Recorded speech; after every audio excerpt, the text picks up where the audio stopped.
Ele tuel ni fiefs. Ile suava mano malo so geriso te ofolofa ma fatalo fatuai. Ai maulunga Samoa. Ya mai una maulunga se yo nai. Ya fat for tu o le tala le yo na tulanga fa lupe. Ya fatalo fat for ile. Ila to malavo multa ile nei au nanga. Ai mai nanga ese. Ya pe ona fa salawina ile fionga le tua. Ya fatalo fat for ile fa ulunga le CKA. Mai se for ile lo nisi of aua unanga ia whaatalofa atu le suafa manu malo Yesu Keriso.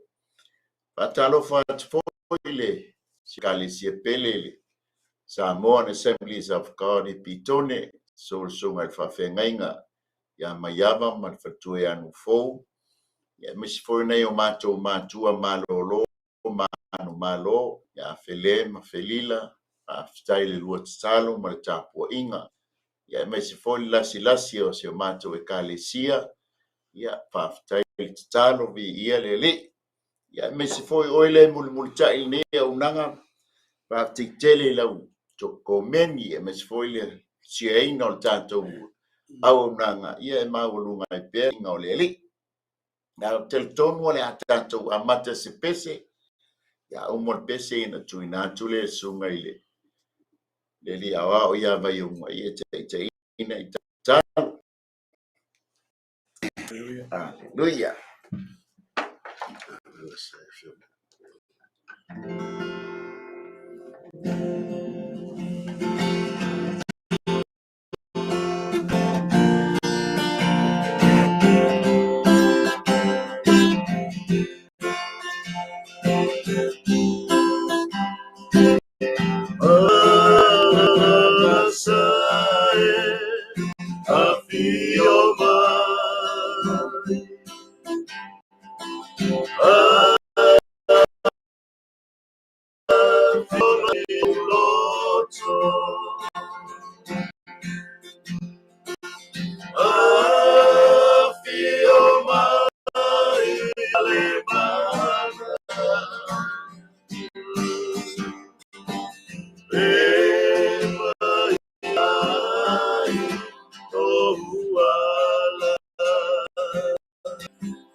mātou au lia le nei fiafi ma.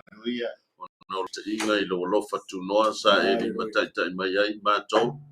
Sfainga Sauniga o le tai au wa vai. Ia mai fo I nei fiafi wa matalia la mātou ni polo kalame.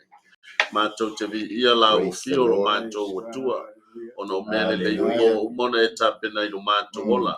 O vai na fo I mātou te au nai ia te oe. O mātou whatonga vai la o mātou o tua. Mātou o lio ona I lea o ngā ma whatau wa ai luma o la o fio. Mātou ni ona e whatau wa ale atua. O mātou whatonga I le nganga ma le wha mawalalo lo mātou tama. Mātou mafo fau o mātou loto ma o mātou nganga. Mai se fo I le mātou tautala. I le mana o loa nganga pa ia le atua ina ialu ma le mana la upu I le nei fiafu. Le ase vai nga le mātou loto mātou te tu whatuai le li ia o mātou whatonga ia te oe wha mole. Ia I le mamalu o la o fio le watu I lungo le ea I la tō le a wha. Talo I la o fio le atua ia le mana I so se vaenga. O le a o tu ia le atua ia le nei fo ia la leo le ia le nei fiafi. Mawale vi ia o fio. Ia e wha ai tu mau pe o mātou tangata le whatau wa alo mātou tama. Ono Yesu Kiriso o mātou whaola o mātou talo to nei. Amen. Ia le tua ia fatalo fatfo I lo sunga le pai piau soani le lo fsa ia me spoi le sunga le ia ai o ma lo soifua lo langi mama ni ele le fiafi Malo to foi fa malo la le fiafi. Sunga foi tai. Ia Se foi la o ia mai uma. Malo. Se me sio. Ia malo se foi manuia. Se foi maua ma ni foi a fiafi io le to. ia ele per tonu sa morta to ta pulle fiafi ia ole Wapina ilo sunga liria wana nothing na toa ile fitu asa talo to tu mai Yesu fa telele le fitu ma waileo fitu waso ma waileo le fast food wiva aso talo na to tu mai Yesu ai ile a fo ya le fatu na le tu sa fa ya mose au tau no ile lau ile ele ia pole me ta wele swa fo yo ono to fa mana tuina le umalole fu iba aso le aso so o mal sapati pole mabai o sapati matali o sapati ole astola ia yuteia mabai lo sapati au lo na aso la so ai e limas fulu ia aso ona ta uolo le ola so Penetekoso ia pole aso ole tausaminga o le Penetekoso ia pole sele-selenga o le saito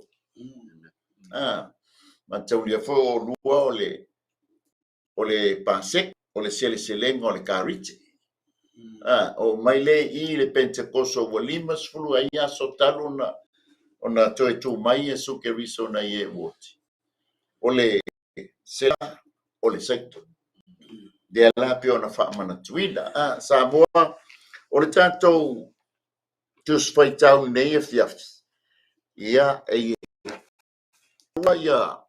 le tausaminga le nei ele ngata le tusia Levitiko le tusia Deuteronome ia ma le tusia Galuega ale la faitunga le tusi le Levitiko e luas fulma le tolu fa pues fulma le lima ma le fulma le ono ia ma fa upe luas fulma le lua ia ma le tusia ngali fenga inga fo ma ta upe lua ia fa mua ia la tuina tu le sunga fa fiaf so soani ia le rufsa ia na te fomaina le afio tu mo itato le nei fiaf fa tai mai fe tauina na fion pa ia mai tusi tolo mos Levitiko was my tool for Lima Suano and to see you to fight out for Lua.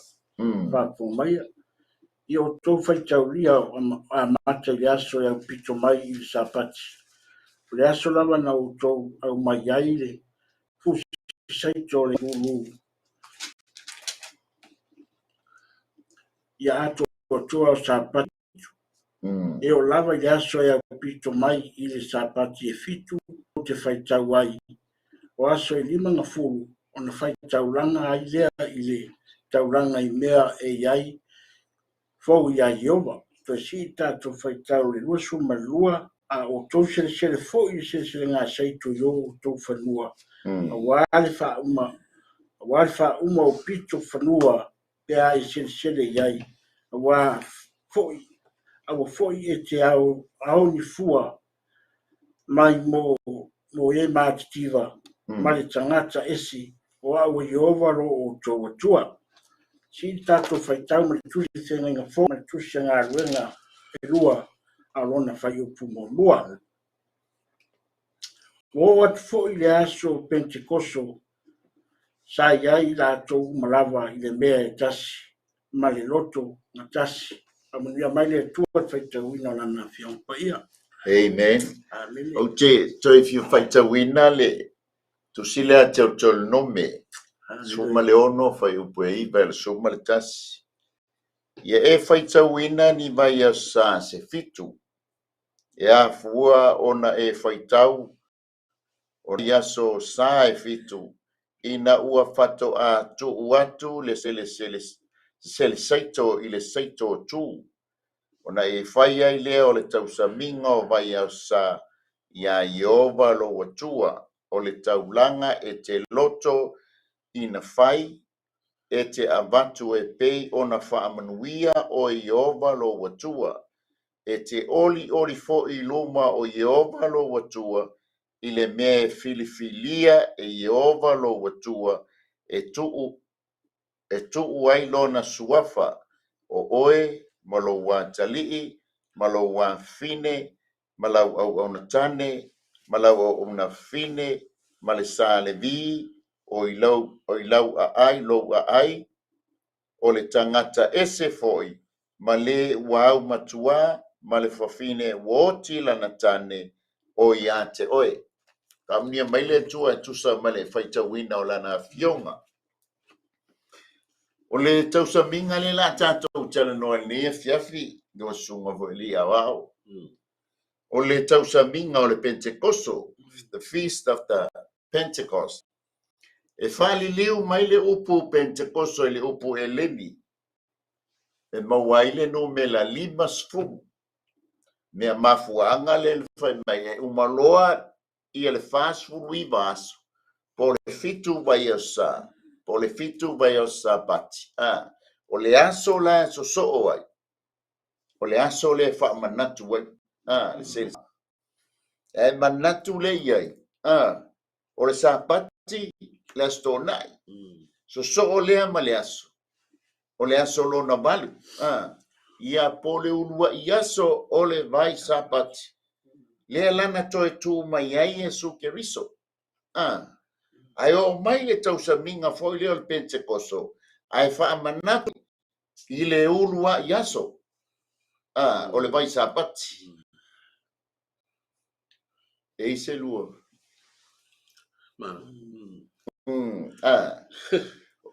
Ole mana ya ono le fa pale ni amele tu. Amen. E pe ya fo ya tanga ile mamao le va ole. O fenga malanga le Israelu male. Ya male to tu ma yo Yesu. E fa pale ni ya. Amen. Sa le fast food va sole na ta no to yo le. Sel ya umon sel saito ya on tapena le mole le so fast week ni mas fu ya on faido le ole fatino ino le tau samina ya foi la o mai time le to tu Yesu le sa le ya so le vai sa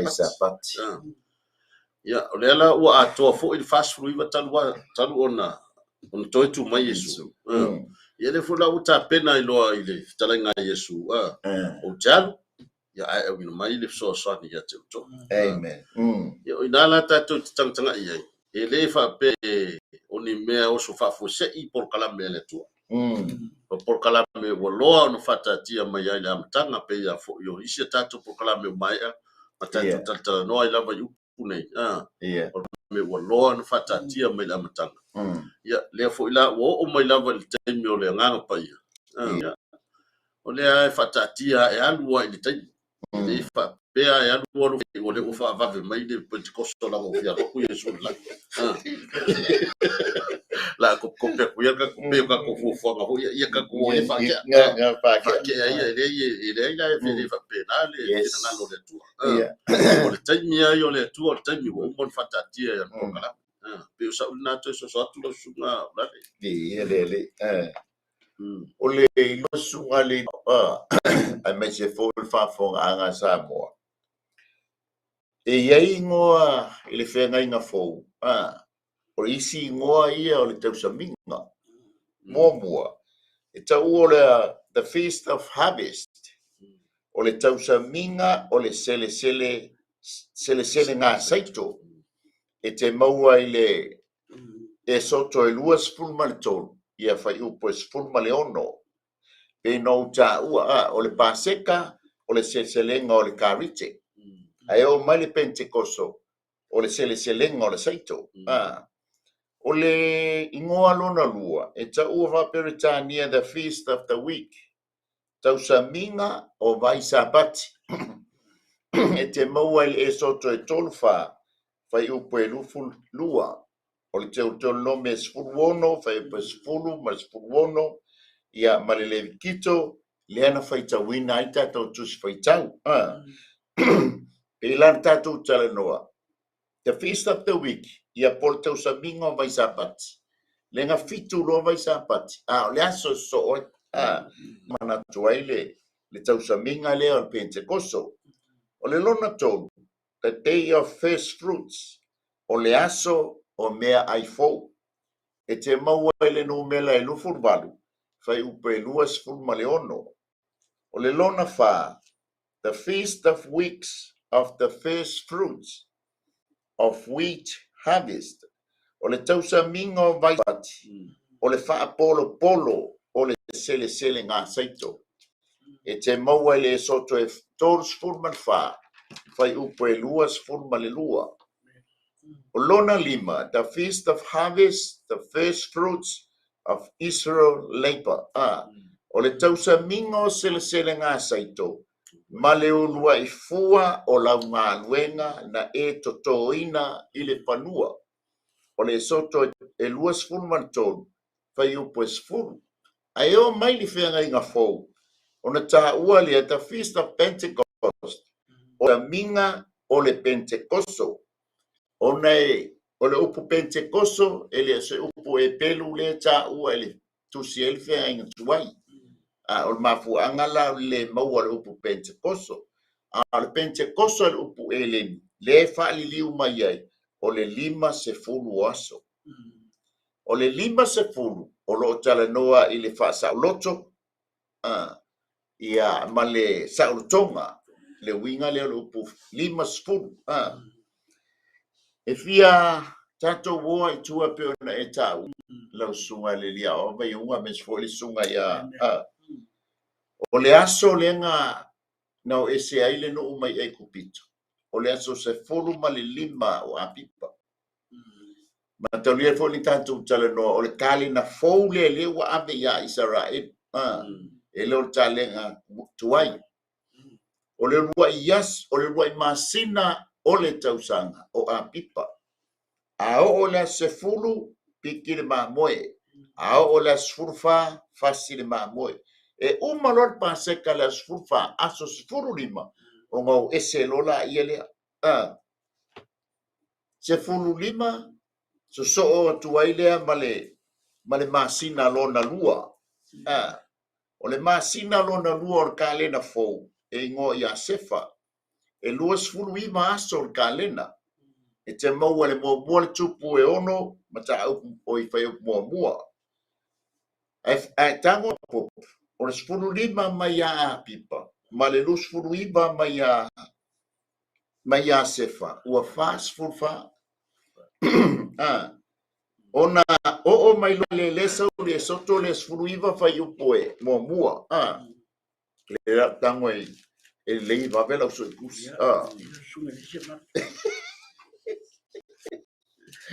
fai mai le fai upule e soto le sfruiva fai mua ona masina e tolu talu ona tu ua il whanaunga Israelu le no ai kupito o lea lava aso ua lato wo o ai i le mao Sinai. O le masinga lona tonu. Le iloa po le aso mua, po le aso lua, po le aso e tonu. Tau nulo i, whailoa malfato nunga i ova i a Mose. Alu i lalo whaile nuu. Ia o tau whapa, ia ina i aso e lua. A o lona aso tonu, ona o ala tolole batultula fono. Whai e fast food wha, i aso. Deu mawai, tau nuu mai i pole aso tonu. Wha popole i fast food wha fitu. Toi e whapa ia lo i aso e lua, ona maua loli o fast food maniwa. Fast food iwa, ai saulo i lunga le maunga, ona batu lole o tula fono. Same aso pengansa wile nganga pa ia el tena ina fo. Pela ona batu tatu toyo tasi tua ile history e tatu te mauaile malamana anga ole afo ia. Ole tatu upa, kaya no uta ua, pa mailea. Ole 50 aso, ina ua mabae le la vea ina mai ai kupito. A o whaamana, e whaima whaamana tunga, ole sa olo tonga, mai le fale sa auto nofo polonga ai, o ai kupito. Walato sa o loto mai le nofo anga o polonga, ai o mai e au auna i le atua, i le anganga o le sa o to. O le winga tonu la leo o le Penetekoso, o le whaamana tuina, o le aso ua, walawe ina mai ai i le mea sa lato nofo polonga ai, ai tuu i le nofo anga o le sa o le tonga, e au auna ai. Amen. O le winga o le whenga inga fou, o i tātou la, o mai la le whenga inga fou. O i tātou o tangata whātua ua talia Iesu Kerisa e whai mali i ma whaola. Ua tātou whamana tuina le Penetekoso, o le sa o lo tonga, o i tātou mai le mea sa tātou nofo polonga i le angasala ma le tūla fon. Ia peise lua whapopo la sunga ele. Sunga le lia apor sunga for feifia. So ani. Le atu mata i atu le atu mata fo i malama fo i vaenga le mai tau atu. Ia te mo ia wa le roa fo i o ngā rue ma. I le winga le uti Penetekoso. Ia le fo wa ngata tupu kalame tātou te whasoa mata noa. Ia nisi fo i o nisi o i lai. E o le ma wa tupe o le ua. O ia i tātou saratunga. Mai le whawhanonga le sa tātou iai ma se seitia i tātou. Ma le fo le vaenga le ua tā ua peon whai tau tu se soto. Mai ia Mose e whapa ia ina. Se mo buona whapa ia ina. Pe tai whapenaro tai tama whawhawo i tono tātou ngā ruenga le tātou te eipea o le tātou. Ngā rue pe voi ona. Tā no mai se tasi o tusi mai a ngā ruenga i wā. Ngā mwe pe maru. E fia mele mana o le atua ia ti tātou. Ona iai leo le anganga pa ia ia ti tātou. E whai eo tātou oe.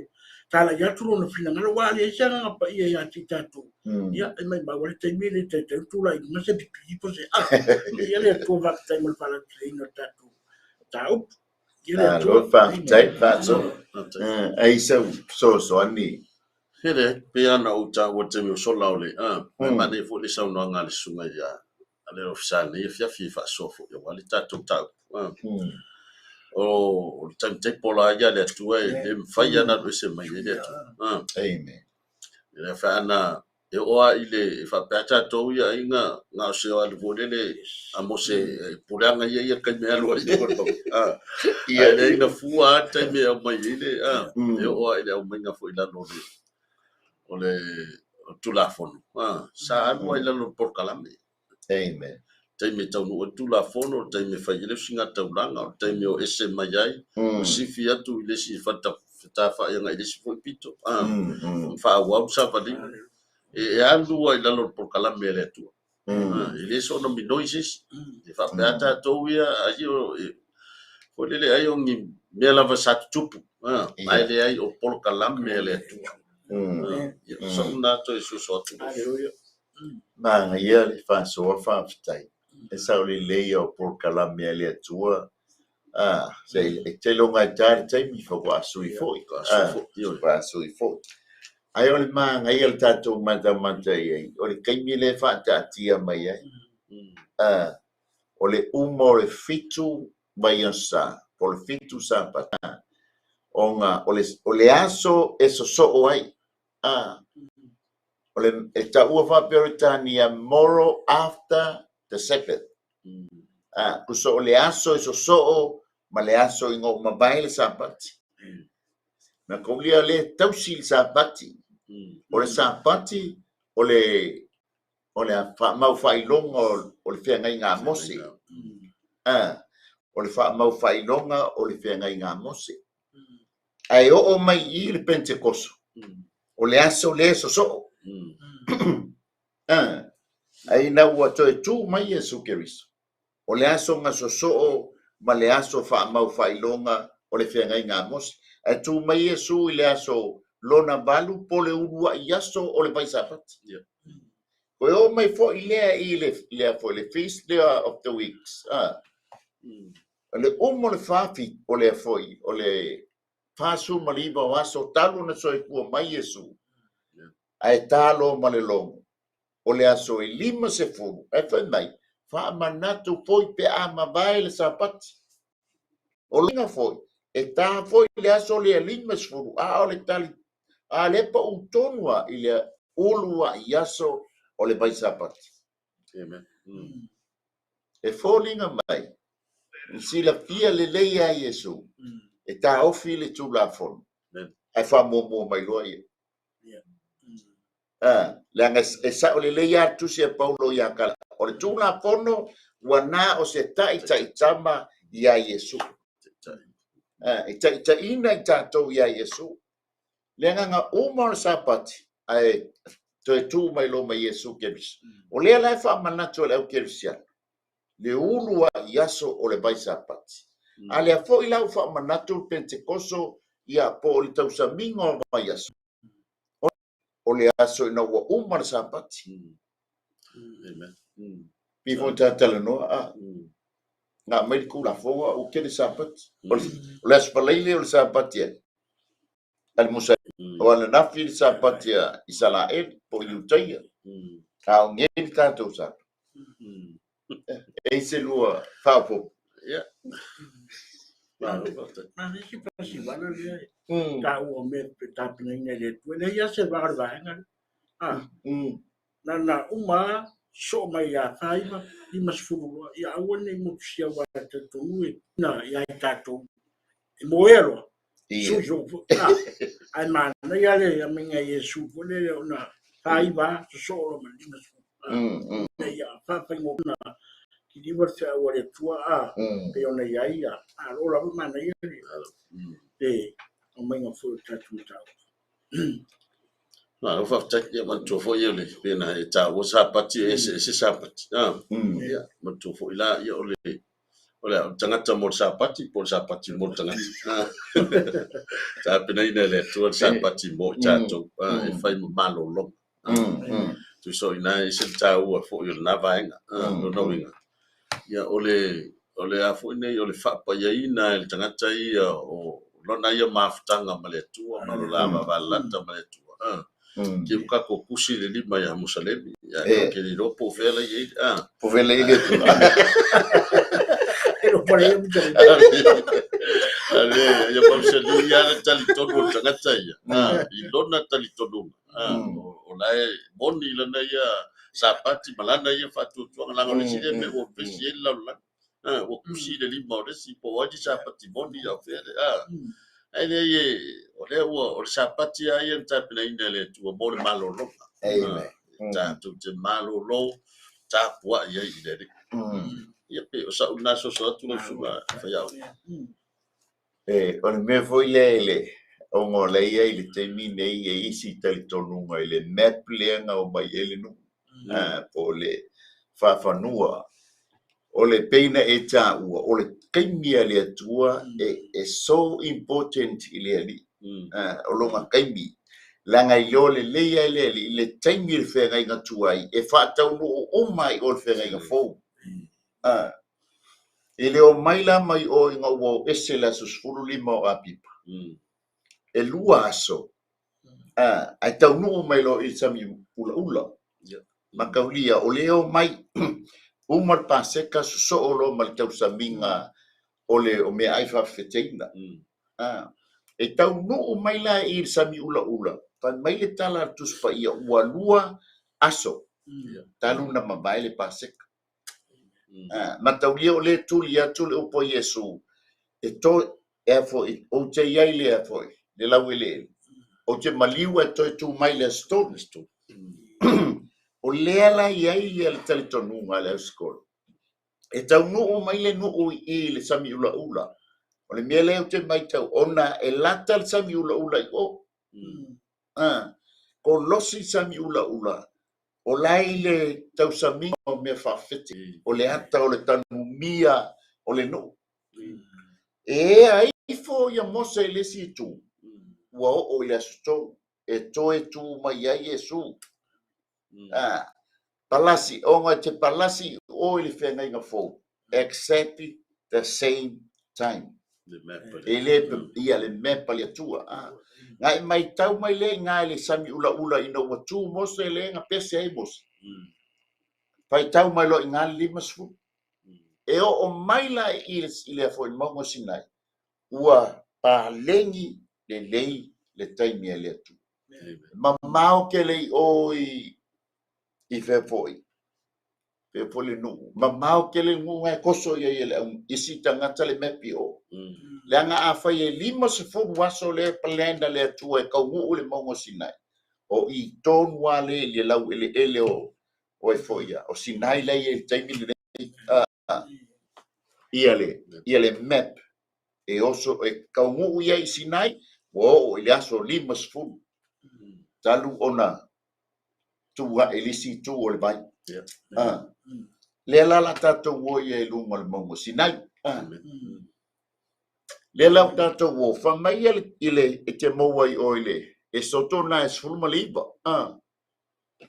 ai mata ia se tato mata le supernatural le tua ile mengo tu la foto wale la me tu la foto o le memo mua na fa alongo ina le leo le pu matua telea o le lua na fa alongo ina le faititili ia malewila lo na tolu na ofitia le maunga le au liu lo na fa a pa mai nga va ia foi le pusa a toa uma pe le o le nu e pe se umu wa e foi le aso e pe o se umu pa mai o nga fio mai leo yoba wa lulu teleina le maunga a toa ai fa sa langa pa ise si le maunga nga mosea male tua male au le langi lenga o mai momoli mai le tu la fono ai fa sa se isa la elu but se to se mangi o nga pai o ile maunga o nga wa pa ia le la wile amen ka mai ka ko mai le supernatural i ngole afia pitoluma makaulia o le maunga sinai o le whenga inga fōu le awhia pitolunga i le mongo o le mongo sinai o i whenga inga fōu o le mongo siona pa mai le nga whaitau ele sunga ele ai mata fōu ila i le supernatural o le atua le nga whatau nu i le mongo sinai a le fōi whatau nu i le mongo siona o na whaafua se i mai leo le taalili mai le langi pe se i o le matangi uaangi tele mai ua tumu ai le fale sa latou nonofo ai ua iloa fo'i e latou laulau faiva PCE o le afi ua vaevaeina ua nofo i o latou luga taitotasi ua faatutumuina fo'i i latou uma i le agaga paia ua afua ai ona tautala i gagana ese e pei ona foa ina mai e le agaga o le gagana iā te i latou o mea uma le faataumuina le supanatura o le atua i luga o le mauga o Sinai o le mea fo'i lea lega va'ai i luga o le mauga le afiafi au pitolu i le mauga o Siona ia pei se lua soasoani mana ole tanga ile ye ona make sense le ya mata ina ye va na sa etal no mai ole tali mai le lang ia na fu sa tu putai na luia na moli mai ia tu la fono ile ngata ile fa mai pesia io se matangi ole sa tu puana moli mawina e sile matango fio na ole fenga tuaia ia o se fata tianga ma se fata leo o le fenga fo ia le la o fata wina me uma e wila va o me fo sa fatino satino mai e le fa pe on yata fo le na mata o se me o le atupu pe le satino a me satino le moli mai ngole satino fo il ta lidio le langi il taimio i lungo al bongo sinai le foi sa tupu foi i talidi foi i lungo al bongo siona i lungo le afia pitolunga i temi na fio mai le nga pai sa tupu uma mene nga ka ko pe ya no ta o le matanga le mau le ba na amata mai o le ai ta tia ya lua le tu la no pokala i be o fa pe o ese mai lana fatino ina o mea ia sa tupu wa ni tau sanga o fia ia ai le toi tupu ai taimi wa fio Yesu le langi ai toi au mai ia o le atale sa tupu lungon mongo sinai le fo o toi tupu fo taimi na fio mai le nga pai amen pe sa na toi so tu lo suga ia so ni Mano, io le fai un pusa per il tau ino. Io mai tau mai io le saure o le afi. Il lavoro fai le saure, ma saure le afi. E quella ho detto non le afi, io le afi il fama di yama. Se la vuoi stare lì outside da vuoi na la furu amu asa. E le va per na faina il bu por il saure asori. Io se per va per altri utilo lì. Sau vuoi le tala le ta tutti tala no ai poi ma tu langa pe ne ta di ma saure api. Pero la fai va ia le marusere. Pero la la che un senso ma tala pe si ya più. Fa man yanga pe ia vi ia le tu. after ile faso o le ase lua ile fai mai le fai longa o le laulau faiva laulau faiva ai fa me pole tala tus pei e laulau faiva ai pole amo wala inga au mai le fai longa au mai ta o le fai longa i lungo la to o le fai longa o le laulau faiva o le afi so tu ele o mai foi se nga fish finger ta de sunga de la la ta pena e va tu sia u fa ata o tilo ro la fi na te sunu ina la pis le o la ta i lo u ya lo o le ata le afi o le fa maina fa maina me tuai wa fa tu puina o fa maina o le afo ne ole to purify to so wo fa mai na me sa fa le tonu me sa ya ona pe ola u na mata e ave nga no mafofa ole afi e mai na te sunu ina me la pisi ma me fa le tonu ya ala ole alu lo te ingale ile mana la ora ye to tonu le mana i tonu lo fe va file sa una so tu lo su E mangia. Wa ole afia e le se fia kuso ngati mo se. E a foi e a Samuel ole mu. Ore ofia ka mo ye pe ka sa se se le. Ia makaulia ole taiple ole anganga pa ia ole af. Na te sunuina ia yo tatu foi pa le tonu ai tatu mata ile foi ile feast mal tau saminga o le sele nga saito lenga fai kau ia le sungole awai umalonga makaulia ole umalonga ole saiko ia makaulia manga unia le saiko le apuki o le saiko falin ai mama ka foi la u ka le mak tau lo ma fo kala foi la ya kitiona e la tu le angel o la sasa saito ai se sel mo fo ngale sa sai o la sasa ele me solie le vigi ele ma fai el saito ona sasa ito no fa va pingi nga le vigi le fa soli ko nga e po mo ar se ko ele fai wa lo mo vinga nga le saito lo nga ai pefu wa foi kongi nunga saito nga le puki le me ai pa u le saito ia fa no soli fa kasmal no se se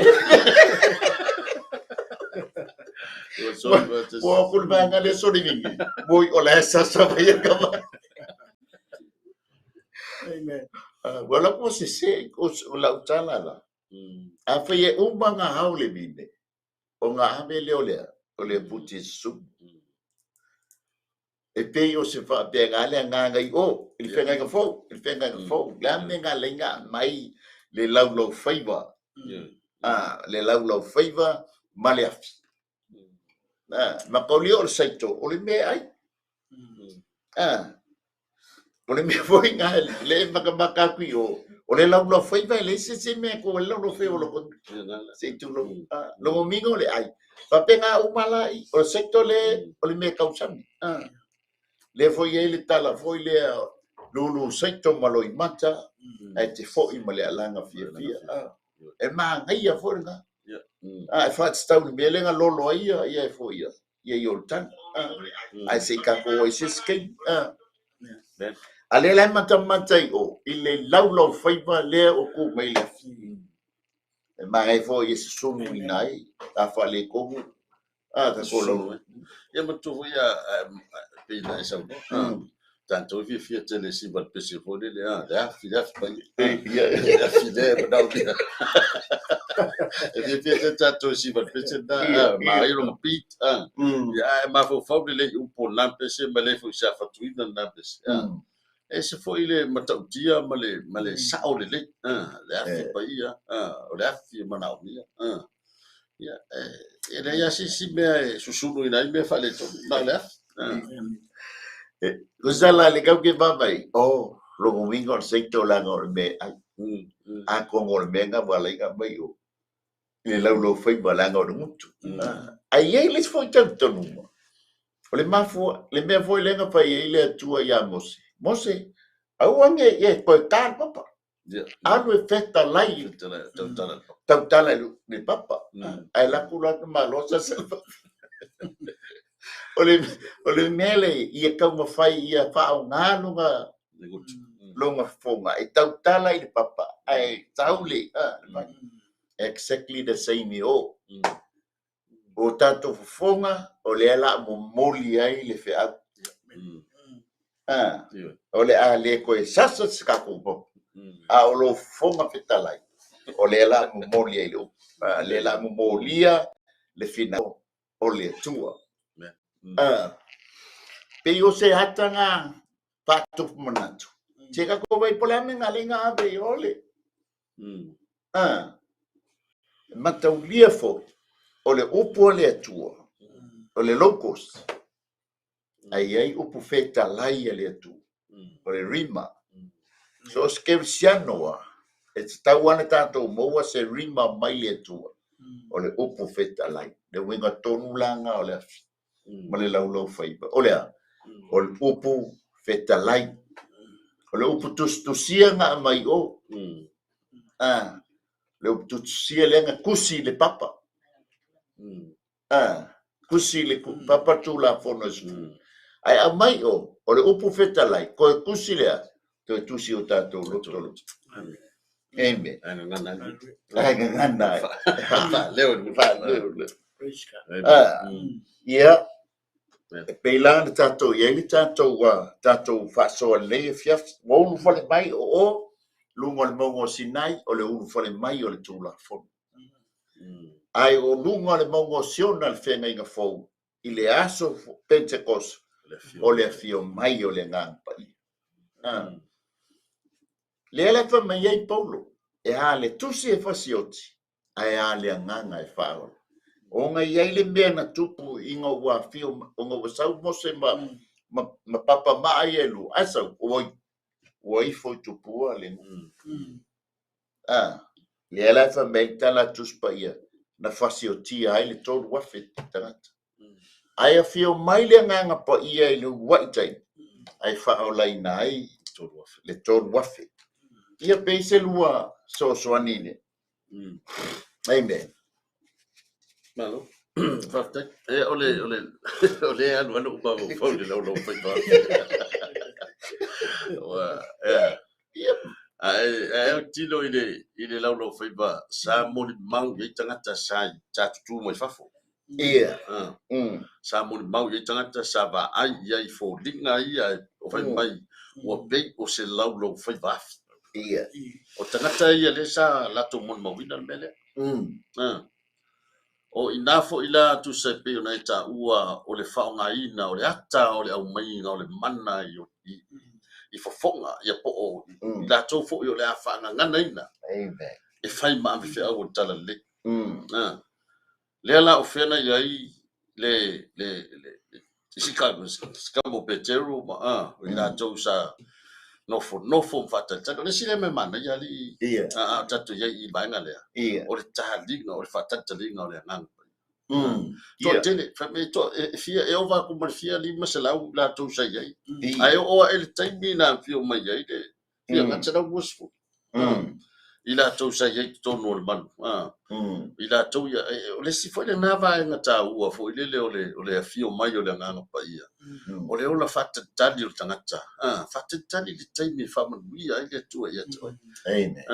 time fa man wi ai le tu wa alanga fai ngo fo fa pesi o fiu fa kali sere ke fai mai wa fia so tatu kadia le fiu mai Yesu ia fata e se futa o le ola fata tali tangata na le sala to tadia sa no fo e to tonu o le fa le afia felea ma fata tali fetala nga Yesu fa mai o te alu ona awina mai le ele ma fai ala ona saule nga pa ia se vanga na o wis Ia. ele ma fai ona saule le so vanga na o wat le ala wat wis Yesu aile o wat wis le ma fo fa o le so fa peso de ke wala ku Yesu ri ko ai langi o lo ia ai fiu ka ku le ai sa tu maudo la tu ton sa tu maudo la tu ton e fiu Yesu le langi pe ona tu wala no fetalinga ai au mai ai au wina mai ai le ole sa tu fo ya Yesu langa tam tempo la wadi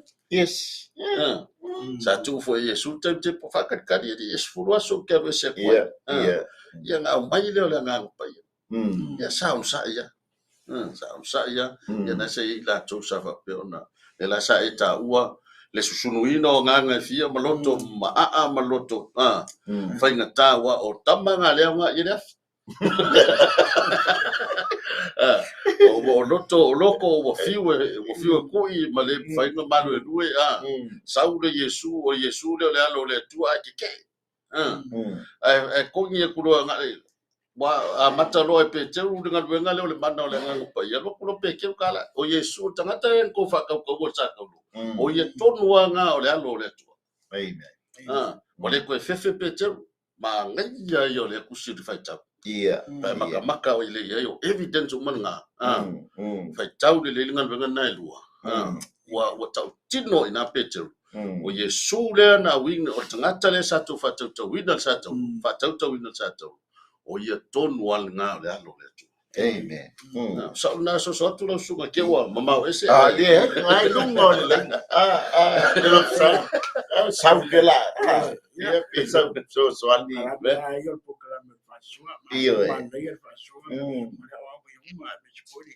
Sai Nisi vai ngata wana ya yule tu vatas le tu vatas si maloto etasi termina no ma ya yang pa ya tira tu wana loto ses itu tu we ele man ya foi sa ule ngang pa ya le fa tu vatas si maloto etasi la tu termi la tali termi sa wa ile ngang pa ya ta dili mai ole la ta mai ya sina vai ngata wa si ta wa tu no Tatu ngaruenga loto etasi mal etasi mal pengalenga ya fitu va yo malo suona tomo o se ngaruenga ya pa pela puona o foi fa malo saule au na mai la tu puite ya ngaruenga yo loto etasi mal tatu nunga etasi peona ya isi va en tatu pasfetau malo vol faso bi yele Isis. Pio risi vai ngale uto mana tua. Aku ala vai ngale ku bai fafu. O tangata ese uma. O risi le na ese foi mata ina le na vai. E fa no mo mai kanga ka pa fulia o le au tangata i tu bai fafu. Tulia. O lato nganga ya ka ukara me ka kai au yu ka ya mongi ya ka kai. Fa fenga i no tangata ya lato nganga. Ia fia, foi ko fa mga ko pete. Ili o ngaka ke ile. Ya o ngalo ya o ko kala sko ngo yo lu gang fa ya ku ya. Ya yo na so di ya yo na nganga lu ngai. Ya wa te fa manatu ye pete. Nganga ko ye kwa to mo nga wa kula le upu le la nga pete. Wa maka nga madu du lo to la wa nga ya. La nga la sa la to manatu ngo fa ya ku pete. Aman tuan perfecto yo lu ngasa sa mai na wala anga mata watu me yo na so di dinga yo ba lo na nga lu nga ya ti da so ya le la watino o le o itonua le go fatanu ina le valo anga na sa fa ya yo ya no sunga ya bi o ga le te tua ba por ya ku praise the Lord bi ma ya faso ya so ta ta mata ta ku ne ole kusalenga moa o le loto etas ya male fatalitan kusalenga lu fa kasile le fatalitan male loto etas lenga moa moa ile la to le fia wa ole tasi le nganga ole afo ole tausaminga le ole fia mole on le la foi fai mai ia o to sila ta pai ta wina ia o tau mafutai malo wainga pelanga e ta utanga tan no ese lenga fa lo mo ko tala no mai e kusa e ta umai e o lawa ia i to mo fa mianga la langa o le pati le o le kausa minga le fa mai ie tau te mafutai male tangata wa matua o le tangata wo tila na tane o le tangata o nu ese pusale wa mawa uma fa manianga i le fio mai le ngang pai fa penga uma fo tau saminga a faita tu tau saminga ala tangata nu ese e ka ko ke mai celebrate tau saminga o le ata teilanga e tau o tangata nu ese le fa lo ngo tu o le la tunga ngana ai le wa la to tele lo o le wa involve le wa include la ko fa mia langa le o le ngana mai o wa fa o lai nai malato ta dia ina le mele la o le o ngo fa monia ngai exactly the same le feast of weeks ele ngata ina maguia le no o le me ta o ele usuafa o inga ke fai e kau samina o ai le tangata no ese ia pa o mai le kau samina ke lo fula le ma wer kala fo le ruta ya ruta mana hom ngai kau ko mo mai alva nga le inga wo fo i mai na o mi maruta o le kaimi o le kausaminga o le karite, kaimi o le pasek. Le la un ngofo ilo, mas ka penga, po le ale kaimi whakaumu inga, ele kaimi o le kausaminga o le saito. Kaimi kongo selenga, ai kuri no, le lang whaita wina, le wha kongoa. A ko wo sele. Awangi i ora kou sele ngai o kwa o i pa. O le mea ngaka ni masingi ia. Awore ke ko uia saiko ngai i kwa oi. Ai fo ngi saiko i pa ko fusi nga se. Awa koke. Mo ai. Mo le tangata mativa, mo le tangata o nu ese, mo le tangata au matua, mo le tangata ua oti lana tane. Lega mo e karita si on board. Saiko. Yeah. O ngolea. E lore leia la usere sele.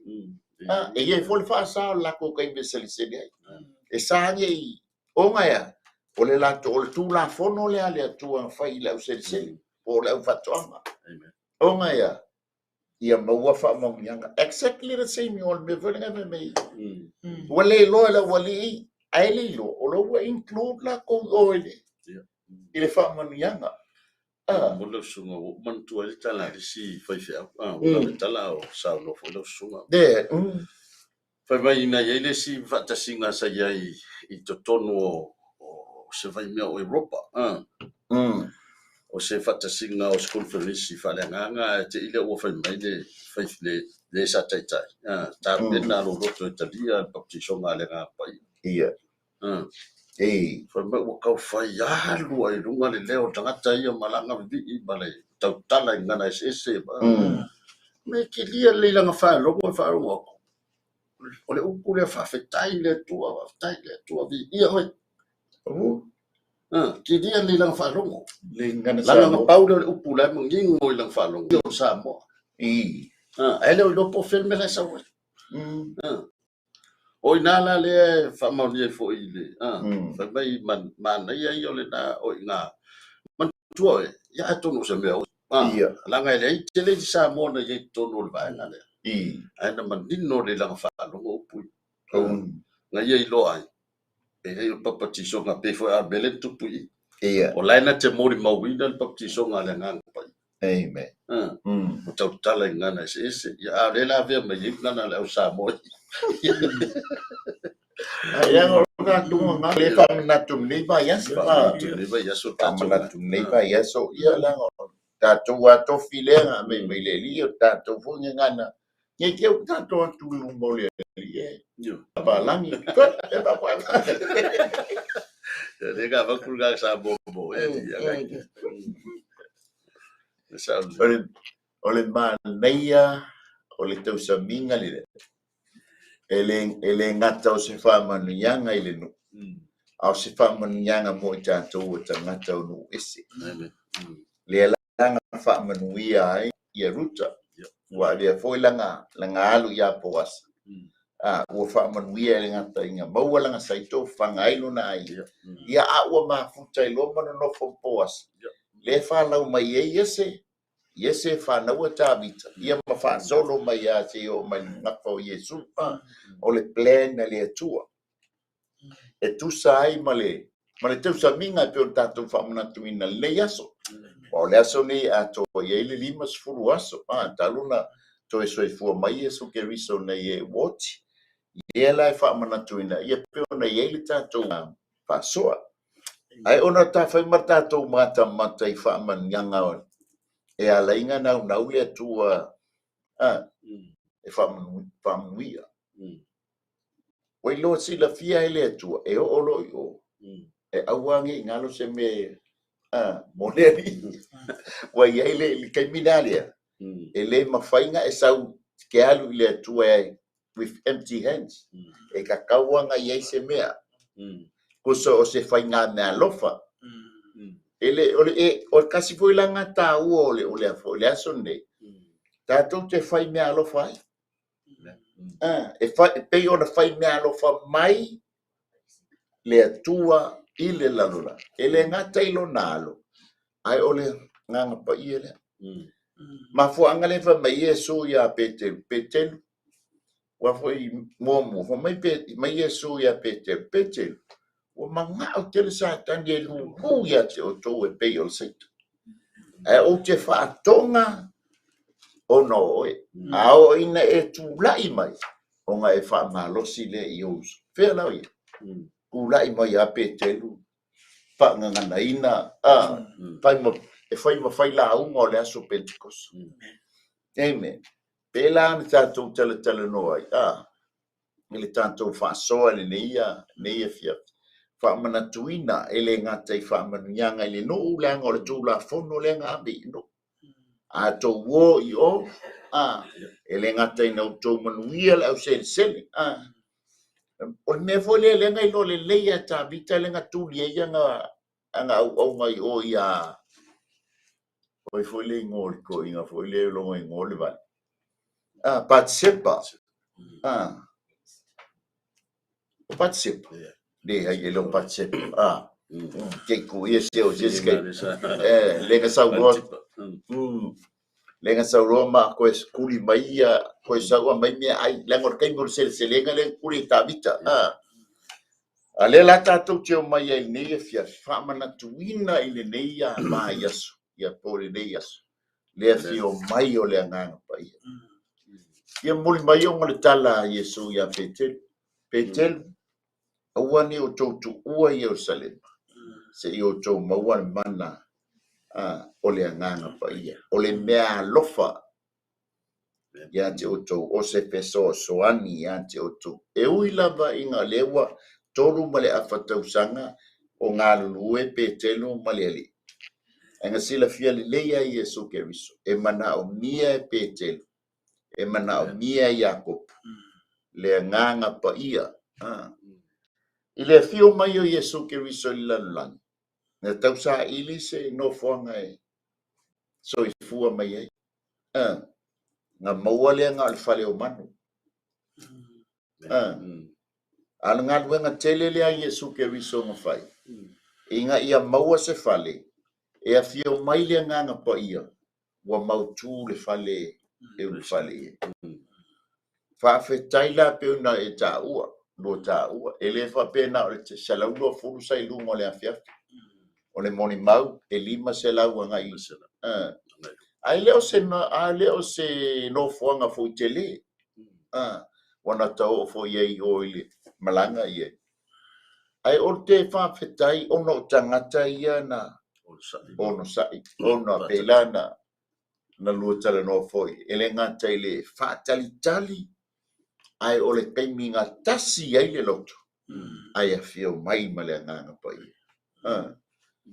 wata mai fo i male fa no noi tono lotu nei mai tau wale foi lele nga le te singa mai mea ai tota mai o mai lau kele oi ai misi ele o se mea ki ngazis so le ai le fa pe foi e kupunga tato le o so se e kalesia wa kupu el fama singa mai mea ai o mai le i kau mawhainga le whiri langa fo leanga lue mai fo pi lana pito la ai ole mele tātou te tū maua pe a papatisoina i tātou i le mangna o le anganga pai ia peise lua whaopopor tātou au whaasolo pel tātou whaasol ne e fiaf Aro after na sugar dali ba na ye tele la mata nei le yo ne le su fa ma na ya matu pala fo santo ina mai le ngang pa ia mo tanto o lo fa pe ona tau dai le yo ne na su fa solo tu lunga anga ile fa pusfuro no na fa pe o te fa tu fo il tama no fo mai le o le fo mai le ya tu le tasi so swani le ya tu mau pe o ya tu fa o nai vai nga fa ta o la mata vai nga le fa mai o le nganga e tupu ai e tupu mai ai le upumoni o le si le nga luenga fainga ta tele ale nganga pa ia o le moli mauina o le upumoni ta tu te moli mauina e fa manatu mai le nganga pa ia o lana le fo i mata fa yoi o le fa manatu mai tatu te mori mawina le pomoni la ngafa mai e tupu mai yai le pomoni o le si vaenga e se fo i le feel sorry le stay mi le nganga pa ia ai se la ngai le so ai o le nganga fa ngatana ye tonu na e la ngona fo i le nganga pa ia tinga so isi dia me ele mafaila ele la langi ona talia oia la ngai se tino be fo le ava ai la langi i tutupo me fa pepe i o se me se la to vai le tangata o ta filfili ma au fia nga pa i baptisoina tau tala ngana ese ele sa o la ngona ole o tangata ele i mal malama male talia yesu ai ole ngal le pa ia sa we fa manuia ia wa esa we eleva ai el tino wa tali tonu e tatu de o talia yesu kristo e ve mali mfa ola o to i lo o ia a wa tu mau ya te o to e yai fo i te tonu ya te o to ngal tau ave le la ngana pa ia te tonu i se tatu ta tunga alo le tatu atu tatalanga o Israel Ia lofa na fa ata tu inga o na ia tantu matu pal pal le sa au mai o ia ole soani o ia na te au mai e moni mauri moni fa tupu moni o tatu ma fa ia mai si tatu tatu te moni maui dai fo ele ai se me ma fa ia tata pe au no male nga pa amen ia sa ole na to ia pi ele malo faso isso faso brother ole tatu no le nga pa i von ta wala sunga le ta si fa pita o tono ngarwenga e focusaro ma fo fa tono ngarwenga ngari tatu tono le karisia ya mi sicuro pole tu tu maulai o tatu tanga ta fa tu le tu wala nga pa ia so se tanga ta ile nga pa ia e ya pole tu we yo tanga te no tu sa vali no fo na ta tala tanga to fa tu ni le nga pa ia e fia no no e vona ta ua ta sila nga tina se mai va nga ele ono a se ai mate vai tono nga ma fu sia ma fu risa nga pa a tumura ta tu le nga pa ia po afa fita u le nga le tua po atu nga va nga tupu mai e fia no no to nga luia ele se tu ti no te pa i fu le tu remane ia fu na ta tu ta no nga pa ia nga pa ia la pisi Persini la ole nga pa ia fa tu ina ta tu le nga pa ia fu ole nga ke le ava nga ta o tu pa ia e ta ia io ta tu nga ia ole si ole nga ro po la ma du ma fa ma oni ma le nga o ya ma le mi si va e o me le tu fa me su le fa un tu le tua e ale ui mai ya le wingo le va nga fa mai le ia se tanga te ta fa sa u mo le tua le po na lina fea Yesu se vai ta po va tu ni le nga pa ia ata lu le lo ia po le ofisa ile fa ya ta sa o le para mi ile fa nga sa para mi que la ku mo le reception ngana ku le ta no mo le tine la fa ma security ku le ta no mai po le ma ta o pita va pedale o sta na ta le po sta na ta le ta pa o se ta ino ta tunta ku le nga pa ia pe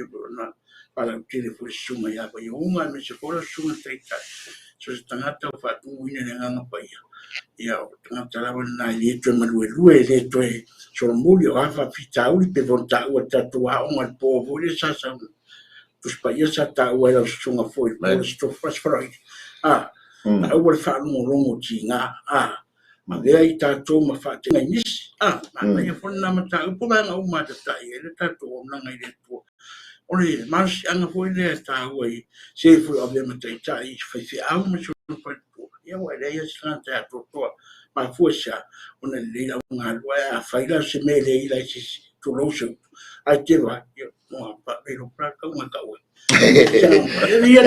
ele tua malo faso Ma tau lea langa ye mis teletonu ngai le teletonu le nga pa ia. E la tau te teletonu ile tama. La tau te teletonu fo ia Yesu Keriso. Ai pi fa le ku le nga pa ia. Ai ono la peila na e sau no ele se tino. Le ile o se tino ile a ano le ili. Ai lango le nga pa ia o le nga.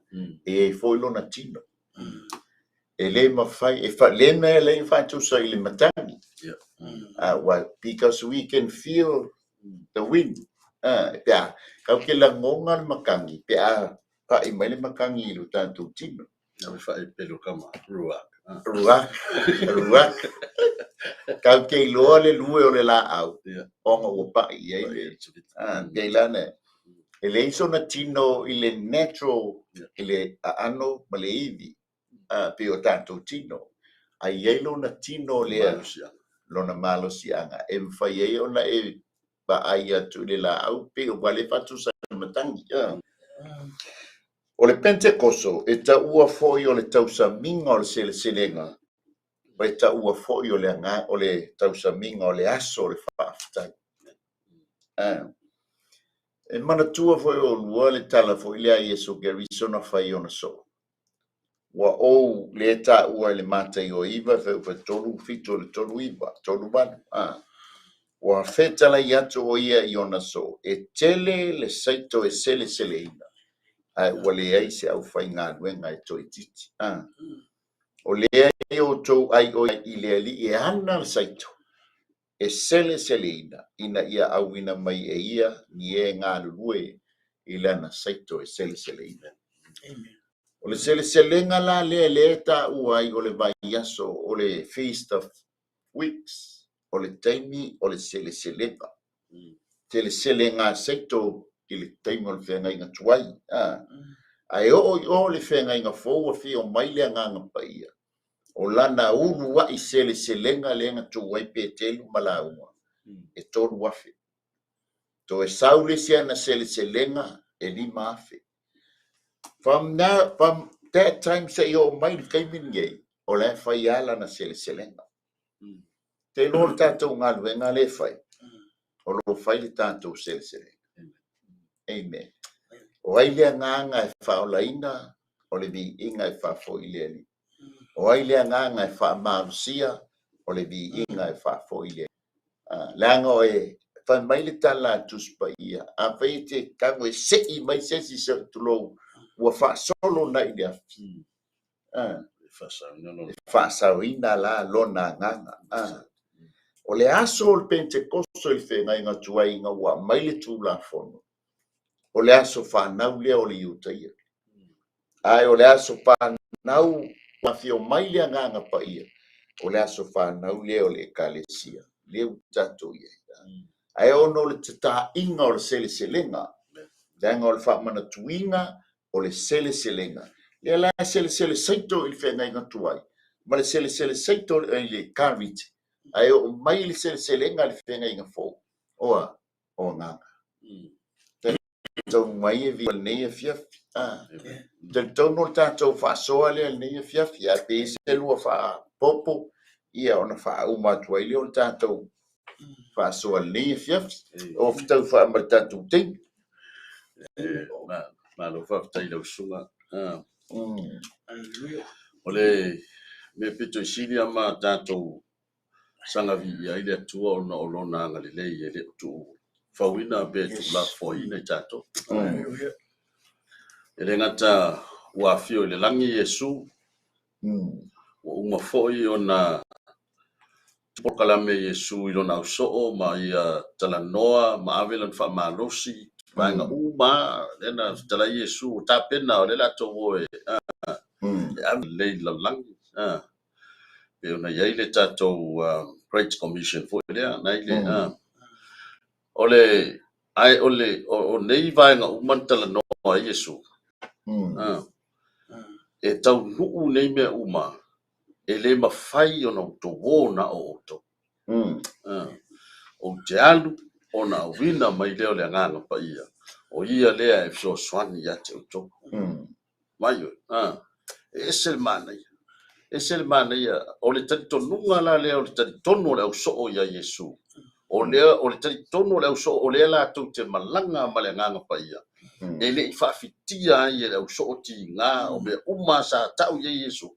E tuuina atu nisi outou falepuipui. E inosia outou, tulafoina outou. Ae aua nei galo ia te outou ua o manu malo ina mea uma. O lea la sa leʻi mafai ona faafitia nei tagata ona ua tuu e le agaga paia le toa lea i le loto o tagata. E alu ai tusa pe oti. O ani tigā, o ani vaivaiga, o ani mafatiaga, o ani mea e ono faa tutaia ai le folauga. Le sa e talanoa lausuga i le faiaʻoga foʻi po le tatou o le uso foʻi. Le sa e talanoa i lenei afiafitulaga o loo vaai e tonu o ekalesia. E lē fasino lima i se ekalesia. A ua toʻatele i latou mo ese mai le upomona. Aua nei galo o loo tatou iai ai le olaga faatatali. Le sa talanoa iai sa iai le taimi o le faatataliga e o e taimi ua gaga afio mai le gaga paia na toʻaselau 20 i latou.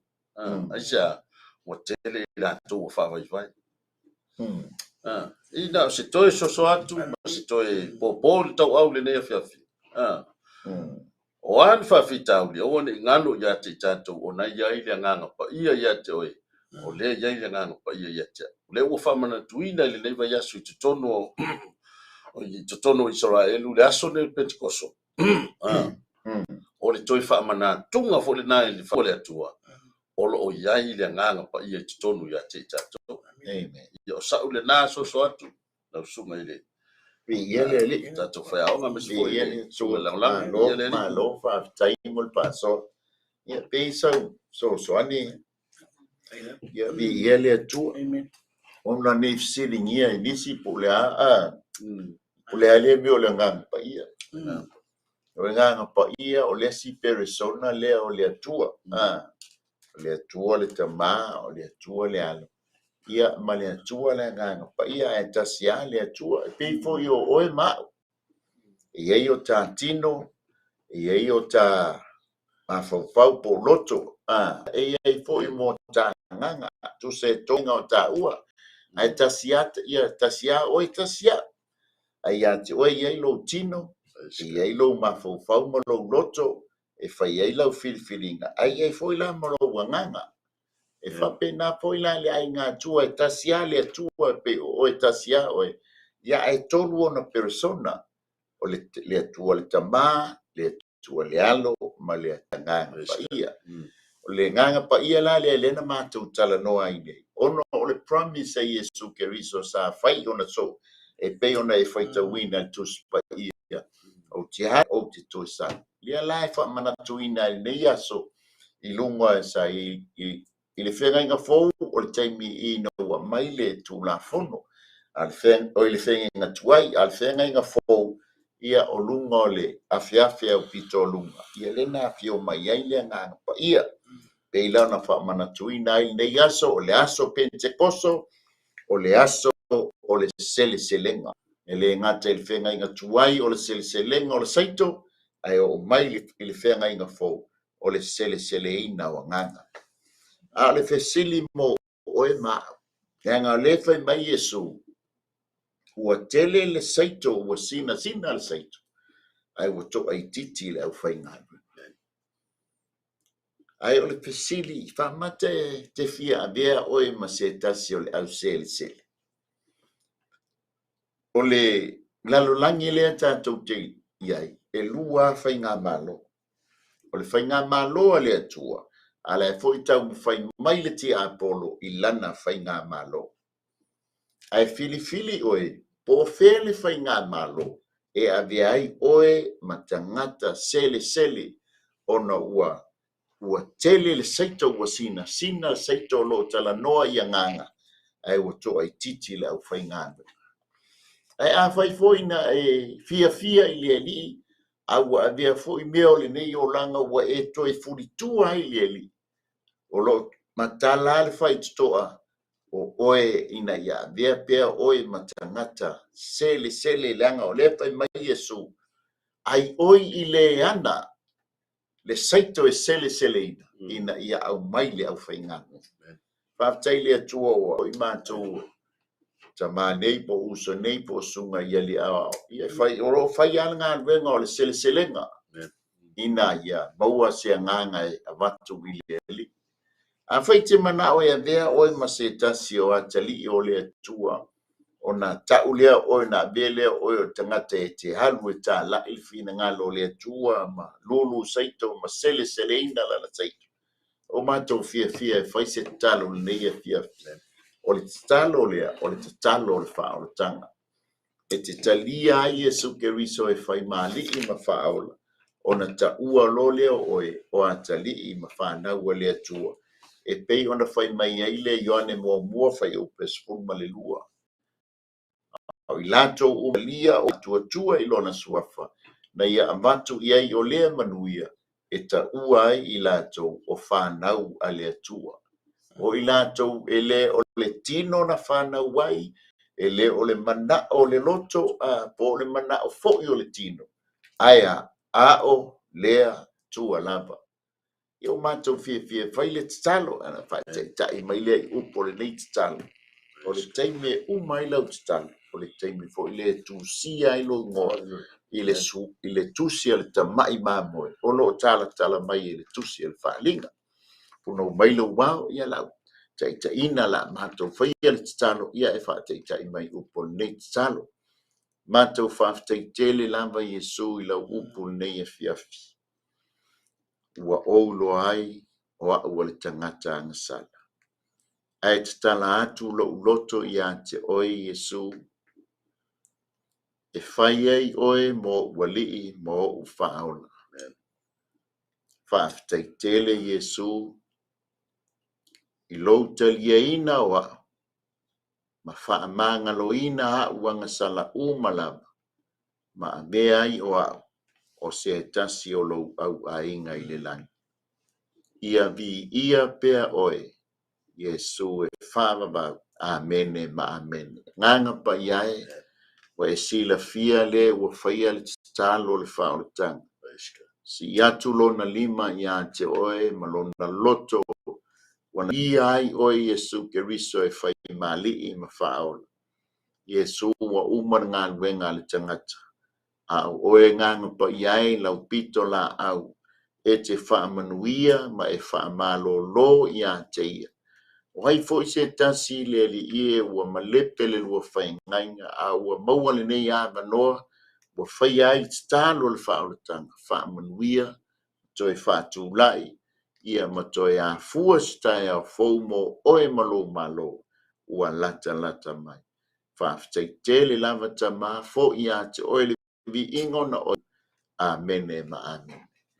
Tolu wa vaenga te whaia whapena fo i mātou e whapena ona whaatupula ia ailo whaatutua malo talunga ia Yesu lenga e talia ina nea fiapi. Mo mua whaitau lau tuspa ia o le whaitawino le fiong pa ia le tua ma e sa ili ia ma so e o le whetalai mai leo le nganga o le tua ia te oe. Le ngata i leo lo talo. O le talo, o le lua fiso te inga lea ma Yesu lenga e talia ina nea fiafi. O lo tala noa lea ma whaelo ma wha tau ia te ia mea umalo e mana o iai. O ia lava o le tali. Tolu, tanga tau Yesu se tasi. O le tangata na te maua le nganga o ia o le tangata poto. Le ngata fo i lea na te maua le pale o le oli e peo na whai mai ai tala antuspa ia. Lona fa a whai o tau sa ili se mea te anga iai e te lotu iai. Ia, ma aise e ka le si o lata ane. Se e ka le si o whai a onga ina ila na upu ma fola ile fionga ale atua o la tanga langa ua lata mai le toi a fio mai o Yesu. A maua se no fuanga po se e ka le sia e wha a tupula ia hai lo o langa au auna ma lo langa wha tuatua. Ia, te ia whaamanuia le atua ia te oi o to poi o wha longo whai mai fo i lau ko meni le leia fiafi ia masiea le tātou ta opu ia peise ai le whaumina Ala sunga ia ai ole tatou to e whailoa i le silua vai aso. Ia, mo le tatou whasoa, e mo le tuoile anganga whaafteitele le sunga i whaafengainga ia maiki. Ia ona o le whaasalawina o le nei por kalame. Ia ai ole a whaiwina atu le mātou pese. Ia ona tuina atu le i le whaifi au so soani. Ia na te whaiwina tatou maftanga i le talo. Ia vi ia le le. Ia. Praise the Lord. Hallelujah.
Mato whātaia la o fiore nei tu la fiafi. Praise Le the tua Lord. la upure le tua mato tamawa e maia ya te mato le aso le tua mato tamawa. Mori e tua la fi au tu inga nei la rangi lo mato tamawa. Hallelujah. Mato whātai la wha unga mana ya te mato lo mato tamawa.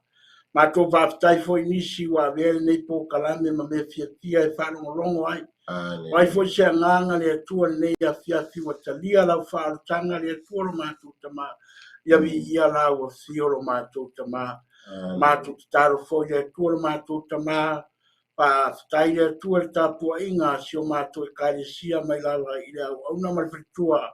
Tamawa maroro man maroro man pa io le karesia nisi foi. Nei pulenga i whāwhengainga mo rātou whatua lo mato tamawa.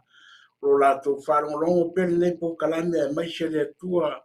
Le lalo rangi a toa ma le vasa le tua lo mato tamawa. Mātou talo le tua whaftai tele, whaftai la o fio mo mea umaro mātou te mā. Thank you, Lord. Whaftai le pai mai lo wanganga le tua.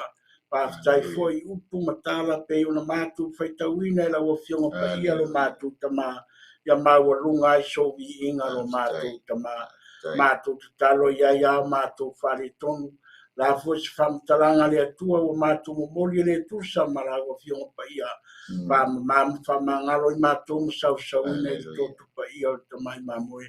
Mātou te taro le tua ni nea fiafi. Man tua foi le sunga ia mai ki le tua lo whafoi tau teire nei po kalame lo mātou te mai le ngate I leo nisi o nei po kalame lo mātou te mai. Mātou te taro atua I la o fio lo mātou atua. La mātou foi se marolonga le nei po le tua. Maua le moe mawhanawhana le tua lo mātou te mai. Mātou marolonga se iau kia se asu fōua tai aoro mātou atua. Maua mātou whaasiki ngā marosi. Pra mātou te talo le nei a fiafi le tua. Te ilunga ia te mātou uma le rofa tūnoa oe le tua te maa le alo ma le anganga pa ia. Ko lava suafa Yesu. Amen. Amen. Ia nā por kalame, nā mātou por kalame sa mō nea fiafi e whamunia tele a le atua. Suafa Yesu. Amen. God bless.